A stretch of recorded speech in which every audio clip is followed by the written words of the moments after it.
More problems in the E90. Looks like the crankshaft sensor I didn't cure it after all. Got no revs. I wasn't prepared for this. You can see I'm in my suit, not my overalls. Can't bother to get changed. Obviously we did the crank sensor in the last video, so either I've got stitched up again with another crappy eBay part, or I've got the cam sensors from a couple of years ago now, when we had issues with it that led to replacing the Valvetronic motor, as discussed in the video on the top right now. So these are the old camshaft sensors that didn't cure the problem then, so I assume these are okay. So I might as well replace those. They're dead easy to fix, and see if that changes anything. So I'm going to take that off just to give me a bit of access, but one camshaft sensor is there and the other is there. Both just screwed in with an Allen key bolt. Can't remember what size it is, maybe 5mm. I'll let you know in a minute. So yes, 5mm. So we just crack that off, wind that out, wiggle the old one out, unplug it, plug the new one in, make sure the seal's got a bit of grease or something on it. So these are another thing that's prone to leaking, and then put it back in the hole. One down. One to go. That's that one out, and that's one back in. Right, I've just started again. My seatbelt on. And it cut out almost immediately with the same lights coming on the dash, so I don't think it's the cam sensors. It's not really any different, but I'm now going down the road again. I don't really know why. It's clear that it's still knackered, but let's see. Yep, no good.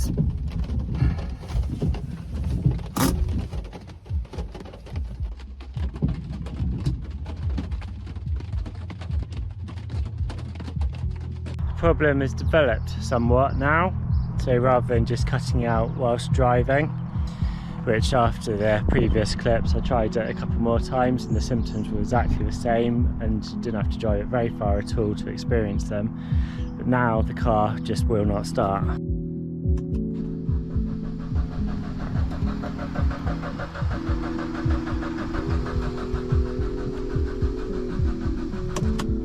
Does have all of the symptoms of a crank sensor. I know I've just done the crank sensor, but I also know that I regularly come into trouble ordering parts off eBay.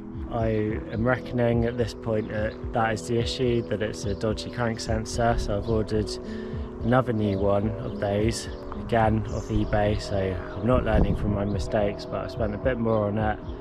The one that I got before was a Valio one, so I thought that should be, it's a brand, should be safe, but maybe not.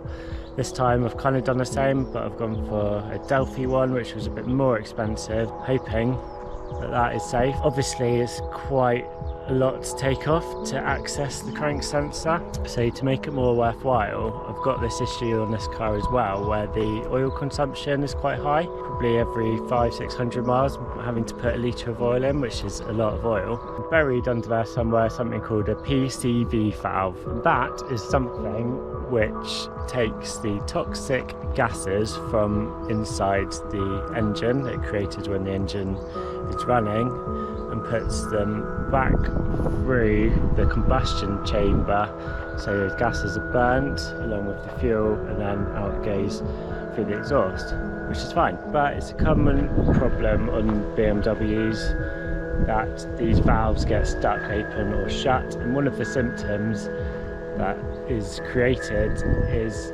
higher usage of oil, which is obviously what I've got.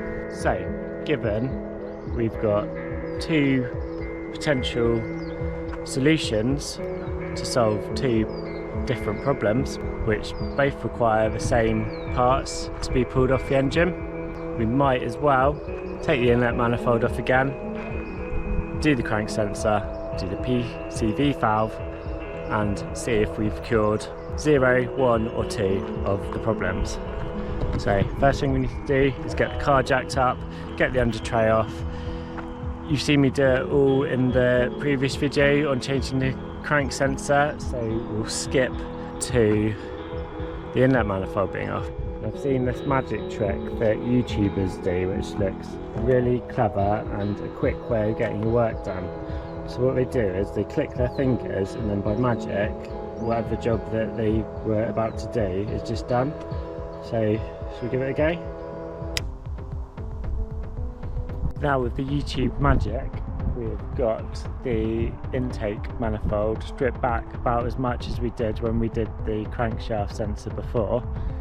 This time we do need to get the inlet manifold out completely so we can do the PCV valve, which runs all under there. Not quite sure how, but we'll see in a minute. First thing I'm going to try, got this plug here and this one there for this bit of wiring harness, which is kind of attaching the inlet manifold and this bit that goes below the inlet manifold. Need to try and separate those so we can pull the inlet manifold away. And then we've got some more wiring here and there that goes round underneath, so let's disconnect those as well. Be sure to get all of these rubber connectors off. There's one down the back here, just in there, so that needs to come off too. And also in the same area, this aircon pipe, metal pipe just down there, is clipped in to the manifold. So there's a little plastic clip there, which should just be a flick of a screwdriver.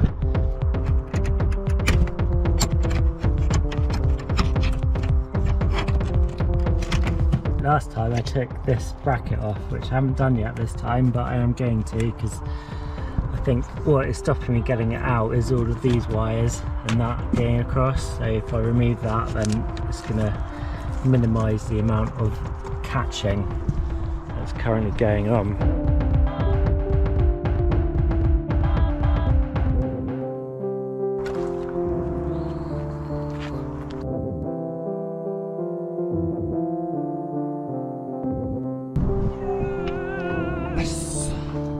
We now have all of this exposed. We can see the crank sensor down there, so we will change that next.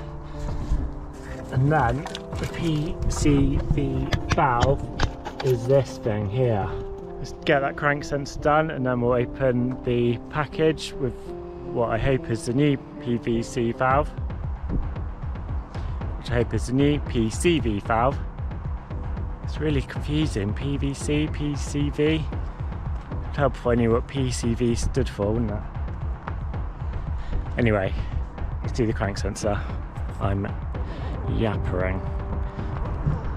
Is yappering a word? I don't know.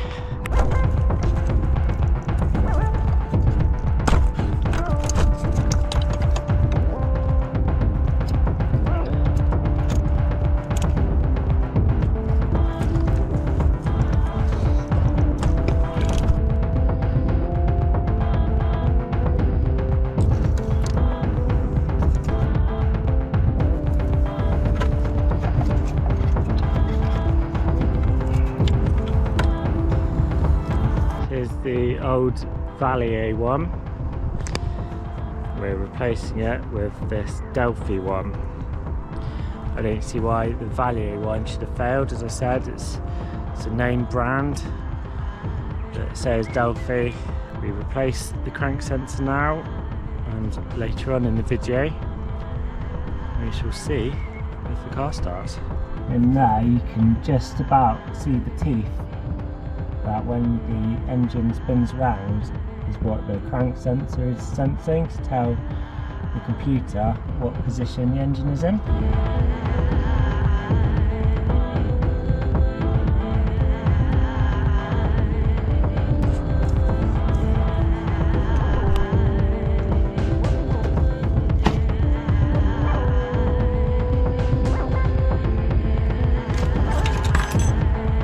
The kit comes with 4 pieces, 1, 2, 3, 4. This is the PCV valve, which I think is the main bit that fails, but we've also got these other bits of pipe.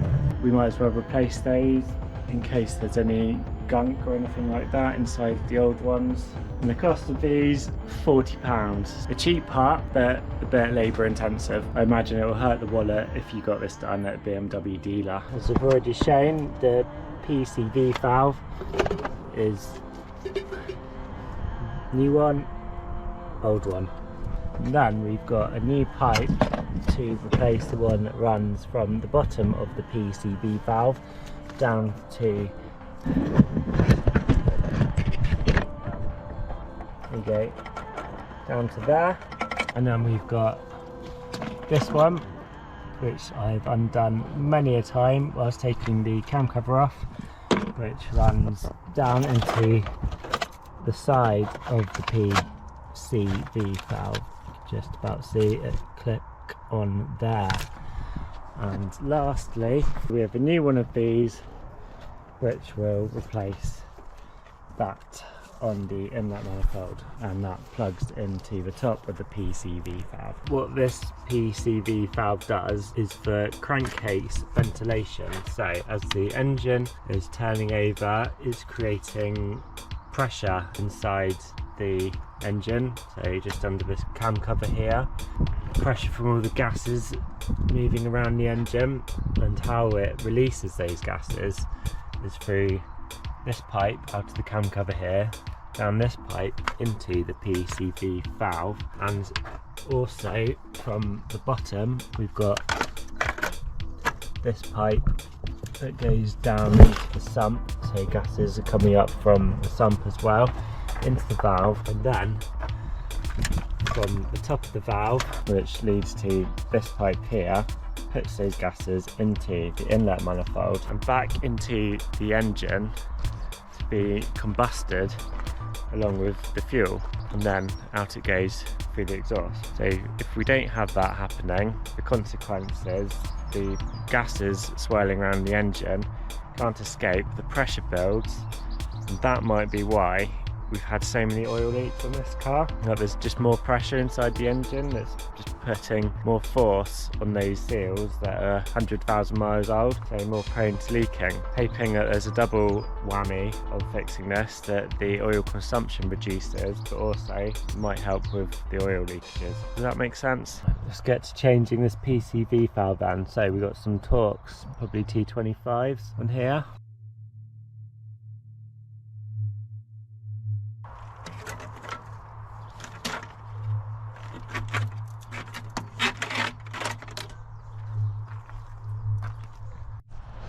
Okay, so here is the old one. You can see it's come out with the two pipes attached to it. So I reckon we can put the new one in with the new pipes attached to the new one.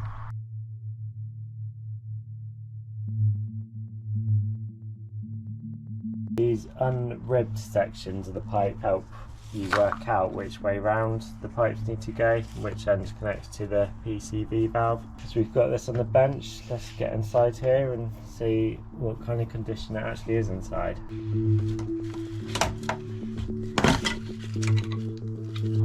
To be honest, this doesn't actually look too bad. You can see all the way through the hole, nothing seems to be completely blocked up. That is the extent of the gunk that is in there, so I don't see why that should really be causing any problems, but I don't know, maybe it is, maybe it's just enough gunk to make something stick. We've got this valve here, maybe that's got stuck, I don't know, but we've got the new part, so we're going to go on with that, and then we'll just have to see if it has helped with the oil consumption issue.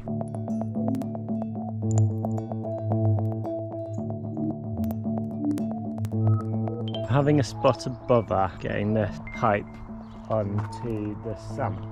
If you can see down there, that bottom O-ring keeps becoming distorted as I'm trying to push the pipe onto that pipe there that goes into the sump. My proposal is to take that out, and I've already taken the old O-ring out of the old pipe. Pretty much the same size, that green one is slightly smaller. I'm going to try and put the old O-ring into the new pipe. There's two O-rings in there, you can see the other green one, but it's this bottom one that keeps getting dislodged. I'm assuming that's the issue. Let's try that one. It's dislodged that one too. I'm going back in with the old pipe, spending too much time on this. It's not blocked, as you can hear. So let's go. We're ready to get the manifold back in.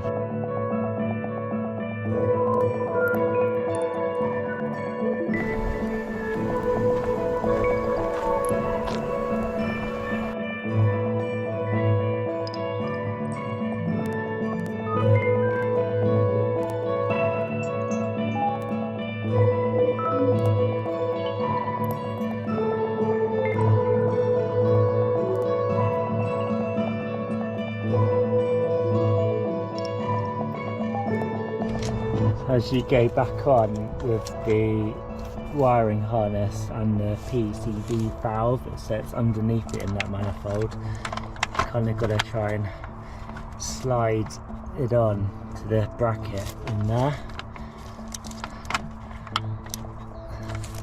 Easier said than done. You can see clips, some guides I guess, in the middle there that you've got to hit.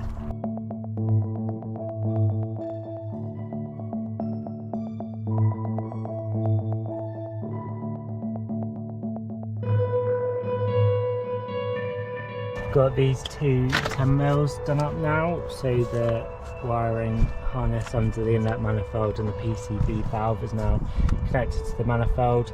Already plugged that in. It's just now a case of going around and plugging everything in that I unplugged and taking it off.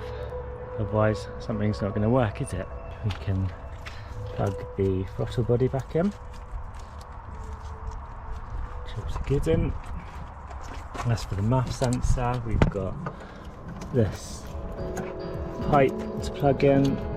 That isn't a new one. Didn't get a new one of those. I don't know if that's part of the system or not. Okay. Doesn't seem to want to go, does it? Okay. Before we go any further, let's swap this out. It's just pulling the pipe off that bit.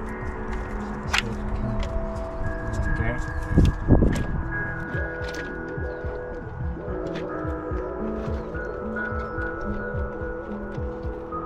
And plug that into the top of the PCV valve.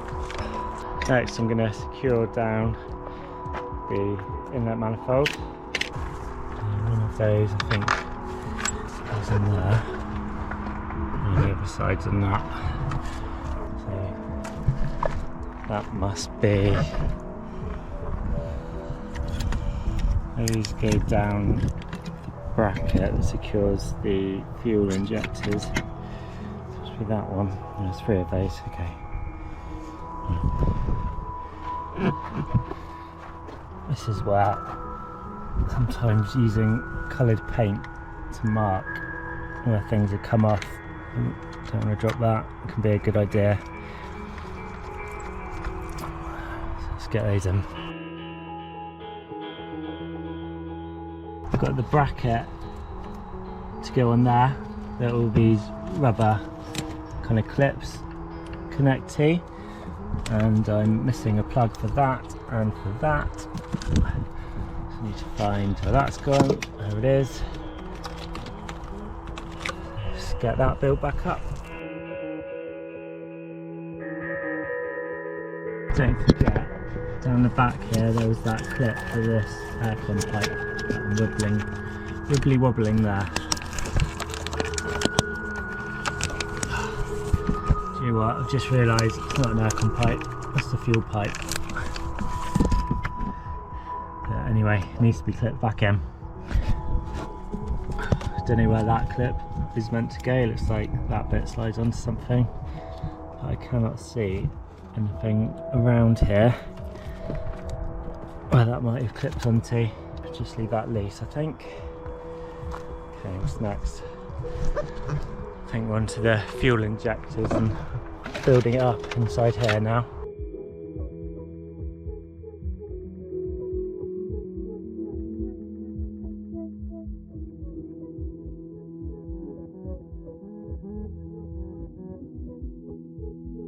That's that 10mm done, that 10mm done, 11mm in there, 11mm down there, and 11mm in there. Now we've got the fuel pipe that I thought was an aircon pipe to push back on. So they're good. We've got this pipe to go onto the cam cover, which is a nice new pipe. Hopefully we don't have the issues with the O-rings. Now it's going to be quite difficult to change that pipe if we have to put it back to the old one. Quick check in on our bolt tray. That's a camera accessory, so don't worry, that's not something we've missed. These are the T30s that one goes from underneath the car to secure the inlet manifold to a bracket, and the other one we get from under there somewhere. So I'll do that now. And then we've got a pile of under tray bolts. The other T30 that we do from underneath the car. Some screws for the scuttle panel. Those. What are those? Oh no, those are for the air ducting bit that goes across the front. We're nearly there now. Next, let's start to go back in with the airbox. So another check on parts left to go back in. This is the boot. We've got the airbox, we've got engine covers ×2, the air ducting I was just talking about, and the scuttle panel stuff. The airbox next.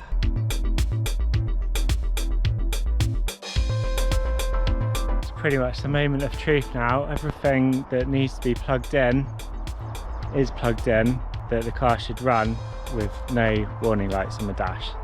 All I need to do is plug the battery back in. So that's these wires onto there and the battery in the boot.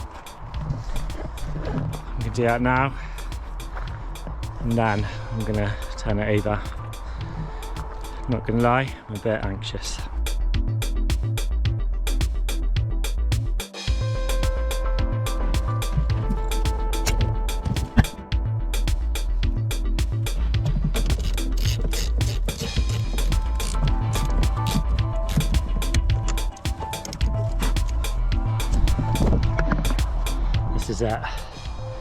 This is it. Oh, I don't even want to try it.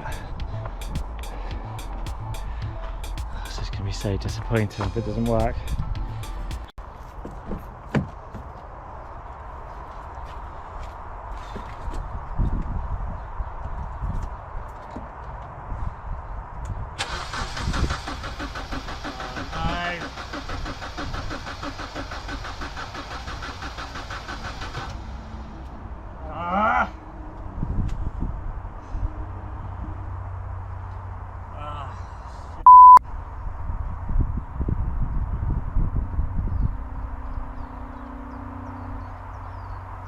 I can't believe that. Where do I go from here? What am I thinking? I'm wondering, hate to say it, but ECU problem? I'm saying that because I've been struggling to connect the diagnostic reader to it recently. Only very recently, so that sort of kind of coincides with this problem. What else do I know? So after changing the crank sensor before, there's a couple of occasions where there'd be a misfire, but it would be when turning right, so like going around a roundabout. I don't know what I put that down to at the time, but it seemed to go away after doing it 2 or 3 times. So maybe whatever is causing it to not start now was linked to that. Maybe the crank sensor was never an issue in the first place, although it has been displaying crank sensor symptoms. I don't know what to do now. Might just put all the trims back on, maybe give it another go, and have to go away and have a think about it if it still doesn't start. This is bad times, bad times.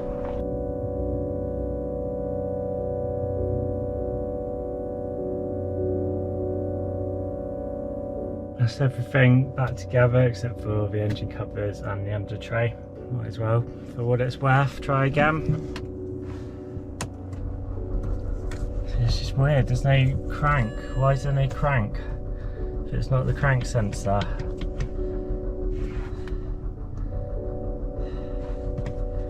What's going on? It's got a full tank of fuel. And I can't even get the diagnostic computer to hook up to it, which is why I'm thinking ECU. Maybe it's a bad earthing point.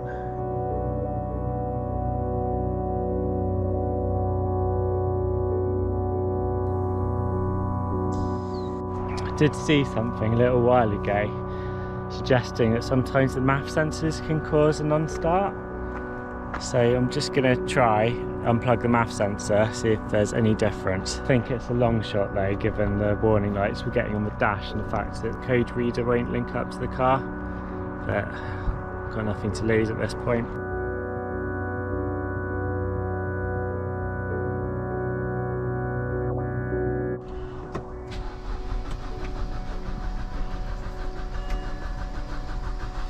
Nope. It'd be something as silly as a wheel speed sensor failing or coming unplugged or something. There's no communication with the wheel speed sensor maybe. It just seems really odd though if that was the case. I spent a bit of time doing a bit of Googling. I'm no further forwards with this problem. So sadly I'm gonna have to end the video on a very low note there. Normally when I end a video there's at least a little bit of hope. I haven't always fixed the problem, but always left it with there being a chance, but not today unfortunately. But we have seen how to replace the PCV valve. We don't know whether that works yet, so there's going to have to be a part 2 of this video, or hopefully there'll be a part 2 of this video if we can get this thing running, and then we can run it for about 500 miles and then we'll find out if there's oil consumption still or not. So sorry that I haven't been able to fix it. Sorry for you for watching it, and sorry for me. See you next time.